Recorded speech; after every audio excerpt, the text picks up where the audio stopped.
જય માતાજી। તો જો અમે વોટફિક્સના મશીનમાં કામ કરીએ છીએ અને ઘણા લોકોનો એવો સવાલ છે કે દિવ્યાબેન આપણે આ મશીનથી શું કામ થાય, જેને ખબર છે ને એના માટે નથી, જેને નથી ખબર, જે કોમેન્ટ મેસેજ કરે છે ને એના માટે આ વિડીયો છે કે દિવ્યાબેન આ વોટફિક્સના મશીનથી શું કામ થાય। તો હું તમને આજે કહું કે વોટફિક્સના મશીનથી આ શું કામ થાય। તો જો આપણે આ એસબીનું વોટફિક્સનું મશીન છે અને આ વોટફિક્સના મશીનથી છે ને આપણે આ પ્લેન સાડી હોય ને તો એમાં ડિઝાઇન ડાયમંડ લાગે।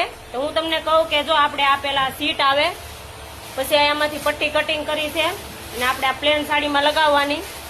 તો જો તમે આ પ્લેન સાડીમાં લાગી ગઈ છે પટ્ટી, અને હવે હું પંચિંગ કરું ને એટલે આ ડાયમંડ આખા સાડીમાં લાગી જશે। હું તમને આગળ બતાવું।